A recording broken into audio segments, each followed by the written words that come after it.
ಆದ್ಮೇಲೆ ಇವತ್ತು ನಾವು ಕುಕ್ಕಿಯ ತೋಟದಲ್ಲಿದ್ದೀವಿ. ಇದೀಗ ಆಲ್ರೆಡಿ ಗಿಡ ಎಲ್ಲ ಲೈನ್ ಮಾಡಿ ನಾವು ಡ್ರಿಪ್ ಲೈನ್ ಕೊಟ್ಟಿದ್ದೀವಿ. ನೋಡಿ, ಆ ಡ್ರಿಪ್ ಲೈನ್ ಕೊಟ್ಟಾಗ ಅಲ್ಲಿ ಎಲ್ಲೆಲ್ಲಿ ನೀರು ಬೀಳ್ತದೆ ಅಲ್ಲೆಲ್ಲ ಸುತ್ತ ಕಳೆ ಸೃಷ್ಟಿಯಾಗಿದೆ. ನಮ್ಮ ಮಾಸ್ತಿ ತೋಟದಲ್ಲಿ ತುಂಗೆ ಅಂತ ಹೇಳ್ತಾರಲ್ಲ, ನಾವು ಕೊನೆಯರಿ ಅಂತ ಹೇಳ್ತೀವಿ, ಇನ್ನೊಂದು ಕಡೆ ಇನ್ನೊಂದು ಥರ ಹೇಳ್ತಾರೆ. ಆ ರೀತಿ ಎಲ್ಲ ನೋಡಿ, ಎಲ್ಲ ಎಲ್ಲಿ ತೇವಾಂಶ ಇದೆ ಅಲ್ಲಿ ಹುಟ್ಟಿದೆ. ಇದು ಮಧ್ಯದಲ್ಲಿ ಎಲ್ಲಿ ನೀರಿಂದು ಕಮ್ಮಿ ಬಿದ್ದಿದೆ ನೀರು, ಅಲ್ಲಿ ಕಳೆ ಯಾವುದೂ ಹುಟ್ಟಿಲ್ಲ. ಹಾಗೆ ಈ ಸಾಲುಗಳಲ್ಲಿ ನಾವು ಗ್ಲಿಸಿಡಿಯವನ್ನು ಇಲ್ಲಿ ಹಾಕಿದ್ದೀವಿ. ಇಲ್ಲೆಲ್ಲ ಇವಾಗ ನೆಕ್ಸ್ಟ್ ಒಂದು ಲೈನ್ ಬೈ ಒಂದು ಲೈನು ನಾವು ಇಲ್ಲಿ ಇದನ್ನ ಮಾಡ್ಕೊಂಡು ಹೋಗ್ಬೋದು. ತುಂಬ ಜನ ಮೊನ್ನೆ ನಮಗೆ ವಿಡಿಯೋದಲ್ಲಿ ಕೆಲವು ಡೌಟ್ಗಳನ್ನ ಕೇಳಿದರು. ಅದನ್ನು ಇವತ್ತು ನಾನು ನಿಮಗೆ ಅದನ್ನು ಕ್ಲಿಯರ್ ಮಾಡಿ ಹೇಳ್ತೀನಿ. ಇಲ್ಲಿ ಇದು ನಾವು ರಸ್ತೆ, ಇದು ರಸ್ತೆ, ಈ ತೋಟದ ಸುತ್ತ ಇರೋ ರಸ್ತೆಯನ್ನು ನಾವು ಭಾಳ ಕಡಿಮೆ ಸಮಯ ಇದನ್ನು ಉಪಯೋಗಿಸ್ತೀವಿ. ಬೇರೆ ಸಮಯದಲ್ಲಿ ನಾವು ಉಳಿಸ್ಬೇಕಂದ್ರೆ ಈಗ ಕೆಲವರು ಕೇಳ್ತಾರೆ, ನೀವು ಇಲ್ಲಿ ರಸ್ತೆ ಅಂತ ತೋರಿಸ್ತೀವಿ, ಇಲ್ಲಿ ಡ್ರಿಪ್ ಲೈನ್ ಹಾಕ್ಬಿಟ್ಟಿದ್ದೀರಾ ಅಂತ ಕೆಲವರು ಪ್ರಶ್ನೆ ಮಾಡಿದರು. ನೋಡಿ, ಇಲ್ಲಿ ನಾವೇನು ಮಾಡಿದ್ವಿ ಅಂತ ಹೇಳಿದ್ರೆ, ಅಲ್ಲಿ ಬೇಲಿಯಿಂದ 2 ಅಡಿ ನಮ್ಮದು ಮದರ್ ಲೈನಲ್ಲಿ ಹೋಗುತ್ತೆ. ಇಲ್ಲಿಗೆ ನಾವು ಒಂದು 2 ಅಡಿ ಇದನ್ನು ಕಟ್ ಮಾಡಿ, ಪೈನ್ ಕಟ್ ಮಾಡಿ ಈ ಥರ ಇಲ್ಲಿ ಇಟ್ಕೊಂಡಿದ್ದೀವಿ. ನಮಗೇನಾದರೂ ಇಲ್ಲಿ ಸಂಚಾರ ಮಾಡಬೇಕು ಅಂತ ಹೇಳಿದ್ರೆ, ವಾಹನ ಸಂಚಾರ ಮಾಡಬೇಕಂದ್ರೆ ನಾವು ಈ ಪೈಪ್ ಲೈನ್ನ ಹೀಗೆ ತೆಗೆದುಬಿಡ್ಬೋದು. ಭಾಳ ಅಪರೂಪಕ್ಕೆ ಒಂದೊಂದು ಸಲ ನಾವು ರಸ್ತೆ ಪಕ್ಕದಲ್ಲಿ ಜಮೀನು ಸುತ್ತ ರೈಸ್ತಾನೆ ಮಾಡ್ತೀವಿ. ಈ ರೀತಿ ಬಿಚ್ಚಿಟ್ಕೊಂಡು ಬಿಡ್ಬೇಕೀಗ. ಈ ಥರ ಬಿಚ್ಕೊಂಡು ಇಟ್ಕೊಂಡ್ರೆ ನಾವು ಈ ರೋಡಲ್ಲಿ ಆವಾಗಲೂ ವಾಹನವನ್ನು ತಿರುಗಾಡಿಸ್ಬೋದು. ಆಮೇಲೆ ಅಲ್ಲಿ ಕೆಲಸ ಮುಗೀತು ಅಂದಿದ್ದ ತಕ್ಷಣ ನಾವೇನು ಮಾಡ್ಬೋದು, ಈಗ ಪೈಪನ್ನು ತೆಗೆದು ಹೀಗೆ, ನಮಗೇನು ಜಾಸ್ತಿ ಇದರಲ್ಲಿ ಆಗಾಗ ಓಡಾಟ ಇರ್ತದೆ ಅಂತ ಹೇಳಕ್ಕೆ ಬರೋಲ್ಲ. ತೋಟ ದೊಡ್ಡದಾದ್ಮೇಲೆ ಓಡಾಟ ಇರ್ತದೆ. ಆ ಟೈಮಲ್ಲಿ ನಮಗೆ ಈ ಡ್ರಿಪ್ಪು ನೀರಿನೇನೋ ಅಂಥ ಅವಶ್ಯಕತೆ ಏನು ಬರೋದಿಲ್ಲ. ಅದಕ್ಕೆ ಆವಾಗ ಅದು ತಾನೇ ಸ್ವಾಭಾವಿಕ. ಈ ಥರ ಬೇಕಾದರೆ ಈ ಥರ ಜೋಡಿಸ್ಕೊಂಡ್ಬಿಡ್ಬೋದು. ಗೇಟ್ ವಾಲ್ ಇಲ್ಲಿ ಆಫು ಮಾಡ್ಬೋದು, ಆನು ಮಾಡ್ಕೊಬೋದು. ಆ ರೀತಿ ಒಂದು ವ್ಯವಸ್ಥೆಯನ್ನು ಇಲ್ಲಿ ಮಾಡ್ಕೊಂಡಿದ್ದೀವಿ. ಇದು ಒಂದು ನಿಮಗೆ ಈಗ ಡೌಟು ಕ್ಲಿಯರ್ ಆಯಿತು ಅಂತ ನಾನು ತಿಳ್ಕೊಳ್ತೀನಿ. ಅದೇ ರೀತಿ ನಾವು ಮಧ್ಯದ ರಸ್ತೆಯಲ್ಲಿ ಇದನ್ನು ನಾವು ಪ್ಲಸ್ ಆಕಾರ ಮಾಡಿದ್ದೀವಲ್ವಾ, ಡಾಕ್ಟರ್ ಸಿಂಬಲ್ ಇರೋ ಥರದಲ್ಲಿ ನಾವು ಪ್ಲಸ್ ಆಕಾರ ಮಾಡಿದ್ದೀವಿ. ಹಾಗೆ ಇಲ್ಲೆಲ್ಲ ಗಿಡಗಳು ಇಲ್ಲಿ ನಾವು ಹಾಕಿದ್ದೀವಿ. ಇಲ್ಲಿ ಹನುಮ ಫಲ ಪ್ಲಸ್ ಅದ್ರ ಪಕ್ಕದಲ್ಲೇ ನಮಗಿಲ್ಲಿ 48 ಮಾಡಲಲ್ಲಿ ಇಲ್ಲಿ ವಾಟರ್ ಆ್ಯಪಲ್ಲು, ಅಲ್ಲಿ ನಮ್ಮ ಬಟರ್ ಫ್ರೂಟು, ಕೆಲವೆಲ್ಲ ಅಲ್ಲಿ ಮಡಗು ಇಲ್ಲಿ ಮಡಗು ಆ ಕಡೆ ಈ ಕಡೆ ಎಲ್ಲ ಹೇಳ್ತೀನಿ. ನಾನು ನಿಮ್ಗೆ ಒಂದಿನ ಅದನ್ನು ಫಿಕ್ಸ್ ಮಾಡಿ ಯಾವ್ಯಾವ ಗಿಡಗಳು ಎಲ್ಲೆಲ್ಲಿ ಬರ್ತವೆ ಅಂದರೆ ನಾನು ಅದನ್ನು ಕೊಡ್ತೇನೆ. ಮತ್ತು ಅದನ್ನೇ ಫಾಲೋ ಮಾಡೋಕ್ಕೆ ಹೋಗ್ಬೇಡಿ. ಯಾಕೆಂದರೆ ಒಂದೊಂದು ಭೂಮಿ ಒಂದೊಂದು ಏರಿಯಾದಲ್ಲಿ ಒಂದೊಂದು ಆಕಾರದಲ್ಲಿ ಬದಲಾವಣೆ ಇರ್ತದೆ. ಆಮೇಲೆ ನಿಮ್ಮ ಗಿಡಗಳದ್ದು ಯಾವ ಗಿಡ ಹಾಕ್ತೀರಾ, ಆಮೇಲೆ ಯಾವ ತೋಟ ಅದರಲ್ಲಿ ಎಷ್ಟು ಅಡಿ ಅಗಲ ಇದೆ, ಎಷ್ಟು ಅಡಿ ಉದ್ದ ಇದೆ, ಇದ್ರ ಮೇಲೂ ನಮಗೆ ಡಿಪೆಂಡ್ ಆಗ್ತದೆ. ಅದರಿಂದ ಹಾಕುವಂಥ ಸ್ಕೆಚ್ಚನ್ನು ಅದನ್ನೇ ನೀವು ಮಾಡ್ಕೊಳ್ಳೋಕೆ ಹೋಗಬೇಡಿ. ಅದರಲ್ಲಿ ಹೇಗೆ ಬೇಕು ಹಾಗೆ ನೀವು ಮಾಡಬೇಕು. ಇದು ನಮ್ಮ ಈ ತೋಟದ ಮಧ್ಯದ ಭಾಗ ರೋಡ್. ಈ ರೋಡು ಕೂಡ ಅಷ್ಟೇ ನಮ್ಗೆ ಏನಾಗ್ತದೆ ಅಂದರೆ ಮುಂದಿನ ದಿನಗಳಲ್ಲಿ ನಮಗೆ ಅದು ಉಪಯೋಗ ಬರ್ತದೆ. ಅದಕ್ಕೆ ಕೆಲವರು ಕೇಳ್ತಾರೆ, ಈ ಥರ ಡ್ರಿಪ್ ಲೈನ್ ಹಾಕ್ಬಿಟ್ಟಿದ್ದೀರಲ್ಲ, ಇಲ್ಲಿ ಗಾಡಿಗೆ ಹೋಗೋಕ್ಕೆ ತೊಂದರೆ ಆಗೋದಿಲ್ವಾ ಅಂತ ಕೇಳ್ಬೋದು. ಅದೇ ಒಂದು ತಿಳ್ಕೊಳ್ಳಿ, ಇಲ್ಲಿ ನಾವು ಮಾಡುವಾಗ ಡ್ರಿಪ್ ಲೈನ್ ಮಾಡುವಾಗ ಹೇಗೆ ಮಾಡಿದ್ದೀವಿ ಅಂತಂದರೆ, ಈ ರಸ್ತೆ ಮಧ್ಯದಲ್ಲಿ ನೋಡಿ ಈ ಥರ ಈಗ ಇಲ್ಲಿ ಈ ಕಡೆ ಪೈಪ್ಗೆ ಈ ಕಡೆ ಎಂಡ್ ಕ್ಯಾಪ್ ಹಾಕಿದ್ದೀವಿ. ಇಲ್ಲಿ ಈ ಎಂಡ್ ಕ್ಯಾಪ್ ಹಾಕಿರೋದನ್ನ ನಾವು ಏನು ಮಾಡ್ಬೋದು ಅಂದರೆ, ಗಾಡಿ ಓಡಾಡೋ ಟೈಮಲ್ಲಿ ಹೀಗೆ ಇಲ್ಲಿ ಇಟ್ಕೊಬೋದು. ಆಮೇಲೆ ಈ ಕಡೆ ಪೈಪನ್ನು ತೆಗೆದು ನಾವು ಇಲ್ಲೂ ಇದಕ್ಕೆ ಎಂಡ್ ಕ್ಯಾಪ್ ಹಾಕಿದ್ದೀವಿ, ಇಲ್ಲಿ ಎಂಡ್ ಕ್ಯಾಪ್ ಹಾಕಿದ್ದೀವಿ. ಇದನ್ನು ತೆಗೆದು ನಾವೇನು ಮಾಡ್ಬೋದು, ಈ ಕಡೆ ಹಾಕ್ಕೊಬೋದು, ಈ ಕಡೆ ಹಾಕ್ಕೊಳ್ಬೋದು. ಆಮೇಲೆ ನಮ್ಮದು ಗಾಡಿಗಳದ್ದು ಓಡಾಟ ಎಲ್ಲ ಮುಗಿದ ಮೇಲೆ ಪುನಃ ಲೈನ್ನ ತೆಗೆದು ನಾವು ಇಲ್ಲಿಗೆ ಇಟ್ಕೊಳ್ಬೋದು. ಅಷ್ಟೊತ್ತಿಗೆ ಏನಾಗ್ತದೆ, ನೈಟ್ರೋಜನ್ ಫಿಕ್ಸೇಷನ್ ಮಾಡಿದ್ಮೇಲೆ ಇಲ್ಲಿ ರಸ್ತೆಯಲ್ಲಿ ಬರುವಂಥ ಅಗಸೆ ಬಿಸಿ ನುಗ್ಗೆಗಳನ್ನೆಲ್ಲ ತೆಗೆದು ನಾವು ಕಟ್ ಮಾಡಿ ಇಲ್ಲಿ ಭೂಮಿಗೆ ಬಳಸ್ಕೊಳ್ತೀವಿ. ಆಮೇಲೆ ಇದು ಪರ್ಮನೆಂಟ್ ರೋಡ್ ಬರ್ತದೆ.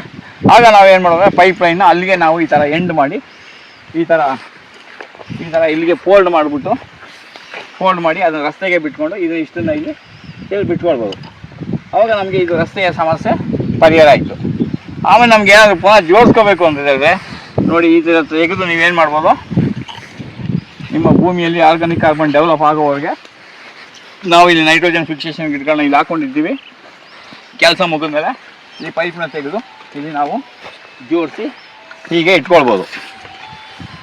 ಇದು ಬಗ್ಗೆ ತುಂಬ ಜನ ಪ್ರಶ್ನೆ ಮಾಡಿದರು. ಈಗ ನಿಮ್ಮ ಡೌಟು ಕ್ಲಿಯರ್ ಆಯಿತು ಅಂತ ತಿಳ್ಕೊಳ್ತೀನಿ ನಾನು. ಹಾಗೆ ನಾವು ಈ ಕಡೆನೂ ನಾವು ಮದರ್ ಲೈನ್ ಈ ಕಡೆ ಹೋಗಿದೆ, ಇಲ್ಲಿಗೆ ಬರೋ ನೀರು ಆ ಕಡೆದಲ್ಲಿ ಗೇಟ್ ವಾಲ್ ಇರುತ್ತೆ, ಈ ಕಡೆ ಗೇಟ್ ವಾಲ್ ಇರುತ್ತೆ. ಮತ್ತು ಪ್ರತಿ ಒಂದೊಂದು ಲೈನ್ಗೂ ಒಂದು ಸಪ್ರೇಟ್ ಗೇಟ್ ವಾಲ್ ಇರುತ್ತೆ. ಅದನ್ನೂ ಬೇಕಾದ್ರೆ ನಾವು ಯಾವಾಗ ಬೇಕು ಆವಾಗ ಅಲ್ಲಿ ಆಫ್ ಮಾಡ್ಕೊಳ್ಬೋದು. ಈ ರಸ್ತೆಯಲ್ಲಿ ಅಲ್ಲಿ ಗಂಟ ನಾವು ಖಾಲಿ ಜಾಗ ಬಿಟ್ಕೊಳ್ಳೋ ಬದಲು ಇಲ್ಲಿ ನೈಟ್ರೋಜನ್ ಫಿಕ್ಸೇಷನ್ ಗಿಡಗಳನ್ನ ಅಗಸೆ ಗಿಡ ನುಗ್ಗೆಯನ್ನು ಕೂಡ ನಾವಿಲ್ಲಿ ಬಳಸ್ಕೊಳ್ಬೋದು. ಹಾಗೆ ಈಗ ತೆಂಗಿನ ಗಿಡಕ್ಕೆ ನಾವಿಲ್ಲಿ ಹಾಕಿದಂಥ ಹುರುಳಿ ಆಗಲೆಲ್ಲ ಚೆನ್ನಾಗಿ ಹುಟ್ಟಿದೆ. ಅದು ಒಂದು 40 ದಿನ ಆದಮೇಲೆ ನಾವು ಅದನ್ನು ಕಿತ್ತು ಅಲ್ಲೇ ಮಲ್ಚಿಂಗ್ ಮಾಡ್ಬೋದು. ಅಥವಾ ಅದೇ ಇದನ್ನು ಹುರುಳಿ ಸೊಪ್ಪನ್ನು ತೆಗೆದು ಹಂಡೆಯಲ್ಲಿ ಕೊಳೆ ಹಾಕಿ ಒಂದು 10-15 ದಿನ ಆದಮೇಲೆ ಅದರ ರಸವನ್ನು ಕೂಡ ನಾವು ಜಮೀನಿಗೆ ಬಳಸ್ಕೊಳ್ಬೋದು. ಮೊನ್ನೆ ನಮ್ಮದು 48 ಮಾಡಲಲ್ಲಿ ಹಾಕಿರೋ ಗಿಡಗಳೆಲ್ಲ ಇವಾಗ ಎಲ್ಲ ಮಧ್ಯದಲ್ಲಿ 2 ಲೈನ್ ಮಧ್ಯದಲ್ಲಿ ಬಂದಿರೋದ್ರಿಂದ ಅದಕ್ಕೆಲ್ಲ ನಾವು ನೋಡಿ ಈ ರೀತಿ ನಾವು ಇದು ಎಗ್ ಫ್ರೂಟು ಈ ಥರ ನಾವು ಪೈಪ್ ಲೈನ್ ಈ ಥರ ಇದನ್ನ ಹಾಕ್ಕೊಂಡಿದ್ದೀವಿ, ಮೈಕ್ರೋ ಪೈಪ್ ಹಾಕಿದ್ದೀವಿ. ನಿಮ್ಮ ಜಮೀನಲ್ಲಿ ನೀರು ಜಾಸ್ತಿ ಇದ್ದರೆ ನೀವು ಮೈಕ್ರೋ ಹಾಕಬೇಕಾದ್ರೆ 1.5 mm ಹಾಕಿ, ನೀರು ಕಡಿಮೆ ಇದೆ ಅಂದಾಗ ನೀವು 1.2 ಮೈಕ್ರೋನ ಬಳಸ್ಬೋದು. ಅದನ್ನು ನಾವು ಬಿಟ್ಟು ಹೋಲ್ ಮಾಡಬೇಕಾದ್ರೆ 1.5ಗೂ 1.2ಗೂ ಒಂದೇ ಬಿಟ್ಟು ಇರ್ತದೆ. ಆ ಬಿಟ್ಟನ್ನು ನಾವು ಹೋಲ್ ಮಾಡಿ ಇಟ್ಕೊಂಡು ಈ ರೀತಿ ಹಾಕ್ಕೊಂಡಾಗ ಇದಕ್ಕೇನಾಗ್ತದೆ ಹೆಚ್ಚು ಇಲ್ಲಿ ಬಿಸಿಲು ಬಿಡೋದ್ರಿಂದ ಈ ಗಿಡಗಳು ಭಾಳ ಚೆನ್ನಾಗಿ ಬರ್ತವೆ. ಮತ್ತು ಇಲ್ಲಿ ಬಂದಿರೋ ಹುಟ್ಟಿರೋ ಕಳೆಗಳನ್ನೆಲ್ಲ ಇಲ್ಲಿ ತೆಗಿಬೇಕಾಗ್ತದೆ. ಹೀಗೆ ಇದು ಹಂತವಾಗಿ ಒಂದೊಂದು ಭಾಗವನ್ನು ನಾವು ಮಾಡ್ಕೊಂಡು ಹೋಗ್ತಾ ಇದ್ದೀವಿ. ಅದರದೆಲ್ಲ ವಿವರವನ್ನು ನಾನು ಮುಂದಿನ ದಿನಗಳಲ್ಲಿ ನಿಮಗೆ ಹಂತವಾಗಿ ತಿಳಿಸ್ತೇನೆ. ಯಾವುದೇ ನಿಮ್ಮ ಪ್ರಶ್ನೆಗಳು ಡೌಟ್ಗಳು ಬಂದಾಗ ನೀವು ಪ್ರಶ್ನೆ ಕೇಳೋದು ನಮ್ಗೆ ಆವಾಗಲೇ ಉತ್ತರ ಹೇಳೋಕ್ಕೂ ಬರೋಲ್ಲ, ಮತ್ತು ಅದೆಲ್ಲ ಟೈಪ್ ಮಾಡ್ಕೊಂಡು ಕೂತ್ಕೊಂಡು ನಮಗೆ ಅದನ್ನು ತಿಳಿಸೋಕ್ಕೂ ಆಗೋಲ್ಲ. ಅದರಿಂದ ಒಂದೊಂದು ಸಮಯ ಸಂದರ್ಭ ಬಂದಾಗ ಎಲ್ಲರ ಪ್ರಶ್ನೆಗಳಿಗೂ ನಾವು ಒಂದೊಂದು ಹಂತವಾಗಿ ನಾವು ಉತ್ತರವನ್ನು ಹೇಳ್ಕೊಂಡು ಹೋಗ್ತೇವೆ. ನೀವು ಈ ಚಾನಲ್ನಲ್ಲಿ ನೀವು ನಿಮ್ಮ ಸ್ನೇಹಿತರಿಗೆ ಬಂಧುಗಳಿಗೆ ಆದಷ್ಟು ಅದನ್ನು ಶೇರ್ ಮಾಡಿ ಆದಮೇಲೆ ಅದನ್ನು ಎಲ್ಲರಿಗೂ ತಲುಪಿಸೋ ಥರ ಮಾಡಿ. ಇದು ನೋಡಿ, ಈಗ ಇಲ್ಲಿ ಈ ಸೀಬೆ ಗಿಡವನ್ನು ನಾವು ಈ ಥರ ಹಾಕಿದ್ದೀವಿ. ಇದು ಡ್ರಾಫ್ಟೆಡ್. ಇದನ್ನೇನು ಮಾಡಬೇಕಂದ್ರೆ ಯಾವುದೇ ಒಂದು ಗಿಡವನ್ನು ನೀವು ಡ್ರಾಫ್ಟೆಡ್ ಗಿಡವನ್ನು ಕಸಿ ಗಿಡವನ್ನು ತಂದು ನೆಟ್ಟು 15 ದಿನ ಆದಮೇಲೆ ಅಥವಾ 15-20 ದಿನ ಆದಮೇಲೆ ಮೆಲ್ಲಗೆ ನೀವೇನು ಮಾಡಬೇಕು, ಇದೊಂದು ಸಣ್ಣ ಬ್ಲೇಡ್ನ ಸಹಾಯದಿಂದ ಇದರ ಗಂಟನ್ನು ನಿಧಾನದಲ್ಲಿ ಬಿಚ್ಕೊಳ್ಬೇಕು. ಅಥವಾ ಚಿಕ್ಕದೊಂದು ಬ್ಲೇಡಲ್ಲಿ ಅದನ್ನು ಕಟ್ ಮಾಡ್ಕೊಂಡಾದಮೇಲೆ ಇದನ್ನು ನಿಧಾನದಲ್ಲಿ ಪ್ಲಾಸ್ಟಿಕ್ಕನ್ನು ಬಿಚ್ಚಬೇಕು. ಅರ್ಜೆಂಟಾಗಿ ಬಿಚ್ಚಕ್ಕೆ ಹೋಗಬೇಡಿ. ಇದು ನೀವು ನಿಮ್ಮ ಭೂಮಿಗೆ ಈ ಗಿಡಗಳು ಸೆಟ್ಟಾಗಿದೆ ಅಂತ ನಿಮಗೆ ಗೊತ್ತಾದ ಮೇಲೆ ನೀವೇನು ಮಾಡಬೇಕು, ಇದನ್ನ ಮೆಲ್ಲಗೆ ಕಟ್ ಮಾಡಿ ಅಥವಾ ಒಂದು ಸೂಕ್ಷ್ಮವಾದ ಒಂದು ಬ್ಲೇಡ್ ತಗೊಂಡು ಭಾಳ ಸೂಕ್ಷ್ಮವಾಗಿ ಬಿಚ್ಚಬೇಕು. ಇಲ್ಲದೆ ಅದೇನಾಗ್ತದೆ, ಗಿಡಗಳಿಗೆಲ್ಲ ಡ್ಯಾಮೇಜ್ ಆಗಿಬಿಡ್ತದೆ. ಇದನ್ನು ಈ ಥರ ತಗೊಂಡಾದಮೇಲೆ ನೀವು ಮೆಲ್ಲಗೆ ಈ ಥರ ಪ್ಲಾಸ್ಟಿಕನ್ನು ತೆಗಿಬೇಕು. ಇದು ನಿಮ್ಮಲ್ಲಿ ಜಮೀನಲ್ಲಿ ನೆಟ್ಟು 15 ದಿನ ಆದಮೇಲೆ ಬಿಚ್ಚಬೇಕು. ಒಂದೇ ಸಲ ಬಿಚ್ಚಕ್ಕೆ ಹೋಗ್ಬೇಡಿ. ಈಗ 15 ದಿನ ಆದಮೇಲೆ ಈ ಥರ ಬಿಚ್ಚಿದ್ರೆ ನೀವೇನು ಮಾಡಬೇಕು, ಅದನ್ನು ಬಿಚ್ಚಿಬಿಟ್ಟು ರೆಡಿ ಮಾಡಬೇಕು. ಆಮೇಲೆ ಕಸಿ ಕಟ್ಟಿರೋದು ಮೇಲ್ಗಡೆ ಭಾಗ ಚಿಗುರನ್ನ ಬಿಡಬೇಕು. ಒಂದು ವೇಳೆ ಕೆಳಗಡೆ ಚಿಗುರಿದ್ರೆ ಆ ಚಿಗುರನ್ನ ನೀವು ಆವಾಗಲೇ ಚಿಕ್ಕದನ್ನೇ ತೆಗಿಬೇಕು. ಆವಾಗ ಗಿಡ ಏನಂದರೆ ದಷ್ಟಪುಷ್ಟವಾಗಿ ಬೆಳೀಲಿಕ್ಕೆ ಸಹಕಾರಿ ಆಗ್ತದೆ. ಈ ರೀತಿ ಪ್ಲಾಸ್ಟಿಕ್ನ ತೆಗೆದುಬಿಟ್ಟು ಒಂದು ಕಡೆ ನೀವು ಹೊರಗಡೆ ಹಾಕಬೇಕು. ಇಲ್ಲಿ ನೋಡಿ, ಇವಾಗ ಇಲ್ಲಿ ಕಸಿ ಮಾವು ಗಿಡವನ್ನು ಹಾಕಿದ್ದೀವಿ. ಇದಾಗಲೇ ಇಲ್ಲಿ ಹೂವು ಬಂದಿದೆ ನೋಡಿ. ಇಷ್ಟು ಚಿಕ್ಕದಲ್ಲಿ ಹೂವು ಬಂದಿದೆ. ಇಷ್ಟು ಚಿಕ್ಕದಲ್ಲಿ ಹೂವು ಬಂದರೆ ಅದು ಕಾಯಿ ಆಗುತ್ತಾ ಅಂತ ನೀವು ಹೇಳ್ಬೋದು. ಕೆಲವೆಲ್ಲ ಯೂಟ್ಯೂಬಲ್ಲಿ ಹೇಳ್ಬಿಡ್ತಾರೆ ನಿಮಗೆ, ನೋಡಿ ನೀವು ನಟ್ಟು 6 ತಿಂಗಳಲ್ಲಿ ನಿಮಗೆ ಕಾಯಿ ಬರ್ತದೆ, ಹಣ್ಣು ಬರ್ತದೆ ಅಂತ. ಆದರೆ ನೀವು 6 ತಿಂಗಳಲ್ಲಿ ಹಣ್ಣು ಕಾಯಿ ಬಂದರೆ ಅದನ್ನು ಬಳಸೋಕ್ಕೆ ಹೋಗಬಾರ್ದು, ಉಳಿಸ್ಬಾರ್ದು. ಈಗ ನೋಡಿ, ಇದು ಹೂವು ಬಂದಿದೆ ಅಂದ್ಬಿಟ್ಟು ನಾವು ಇಷ್ಟು ಚಿಕ್ಕ ಗಿಡದಲ್ಲಿ ಕಾಯಿಯನ್ನು ಬಿಡಬಾರ್ದು. ನೀವೇನು ಮಾಡಬೇಕು, ಅದನ್ನು ಸ್ವಲ್ಪ ಒಂದು ಗೋಲಿ ಎಷ್ಟು ದಪ್ಪ ಆಯಿತು ಅಂದಾಗ ಕಿತ್ತು ಅದನ್ನ ಉಪ್ಪಿನಕಾಯಿಗೆ ಹಾಕ್ಕೊಳ್ಬೋದು. ಹಣ್ಣಾಗೋಕ್ಕೆ ಕಾಯಿ ಆಗೋಕ್ಕೆ ಬಿಡಬಾರ್ದು. ಯಾವುದೇ ಒಂದು ಕಸಿ ಗಿಡದಿಂದ ನಿಮಗೆ ಫಸಲು ಬಂತು ಅಂದರೆ ಆ ಫಸಲನ್ನ ನೀವು ಬಳಸ್ಕೊಳಕ್ಕೆ ಹೋಗ್ಬಾರ್ದು. ಗಿಡ ಸ್ವಲ್ಪ ಚೆನ್ನಾಗಿ ತಾಕತ್ತಾಗೋವರೆಗೆ ನೀವೇನು ಮಾಡಬೇಕು, ಅದನ್ನು ಬಿಡಬೇಕು. ಕಾಯಿಯನ್ನು ಕಿತ್ತಾಕ್ಬಿಡ್ಬೇಕು. ಒಂದು 8 ಕಾಯಿ 10 ಕಾಯಿ 15 ಕಾಯಿ ಬಂದರೆ ನೋಡಿ, ಕಿತ್ಬಿಟ್ಟು 1-2 ಕಾಯಿಯನ್ನು 1 ವರ್ಷ 2 ವರ್ಷ ಆದಮೇಲೆ ಬಿಡ್ಬೋದು. ಈಗ ನೆಟ್ಟು 6 ತಿಂಗಳಲ್ಲಿ 1 ವರ್ಷದಲ್ಲಿ ಏನಾದರೂ ಕಾಯಿ ಆದರೆ ಆ ಗಿಡಕ್ಕೆ ತಾಕತ್ತಾಗೋ ಗಂಟ ನೀವು ಇದು ಮಾಡ್ಬೋದು. ಈ ರೀತಿ ಪ್ಲಾಸ್ಟಿಕ್ ಕವರ್ನ ಗಿಡ ನೆಟ್ಟು 15 ದಿನ ಆದಮೇಲೆ ಈ ರೀತಿ ನಾವು ಕಸಿ ಮಾಡುವಾಗ ಬಳಸಿದಂಥ ಕಷ್ಟನ ಕಟ್ಬಿಡಬೇಕು. ಇದರಲ್ಲಿ ಒಂದು ವೇಳೆ ಹೂವಾಗಿ ಕಾಯಿ ಆದರೆ 1-2 ಗೋಲಿ ಎಷ್ಟಪ್ಪ ಬರಗಂಟೆ ಇಟ್ಕೊಳ್ಬೇಕು. ಆಮೇಲೆ ಇದನ್ನೇನು ಮಾಡಬೇಕು, ದಪ್ಪ ಆದಮೇಲೆ ಒಂದು ಬೆಳೆ ಗೋಲಿ ಎಷ್ಟು ದಪ್ಪ ಆದಮೇಲೆ ಕಿತ್ತು ಉಪ್ಪಿನಕಾಯಿ ಹಾಕೋಬೋದು. ಇದರಲ್ಲಿ ಹಣ್ಣಾಗೋಕ್ಕೆ ಬಿಡಬಾರ್ದು, ದಪ್ಪ ಕಾಯಿ ಆಗೋಕ್ಕೆ ಬಿಡಬಾರ್ದು. ಆದರೆ ಈ ಗಿಡಕ್ಕೆ ಸ್ಟ್ರೆಂತ್ ಕಡಿಮೆ ಆಗಿ ಗಿಡ ಏನಾಗ್ತದೆ, ಸತ್ತೋಗ್ತದೆ. ಇಲ್ಲದಿದ್ದರೆ ಇದು ಕಸಿ ಕಟ್ಟಿರೋ ಜಾಗದಿಂದ ತೂಕ ಆಗಿ ಅದು ಬಿದ್ದು ನಿಮಗೆ ಗಿಡ ಹಾಳಾಗ್ಬಿಡ್ತದೆ. ಅದರಿಂದ ಮೇಲೆ ಬಂದಿದ್ದು ಸುಳಿನೆಲ್ಲ ಬಿಟ್ಕೊಳ್ಳಿ. ಈ ಕಸಿ ಕಟ್ಟಿನ ಕೆಳಗಡೆ ಇದ್ದರೆ ಅದನ್ನೇನು ಮಾಡಬೇಕು, ಚಿಗುರಿದ್ರೆ ಅದನ್ನ ತೆಗೆದಾಕ್ಬಿಡ್ಬೇಕು.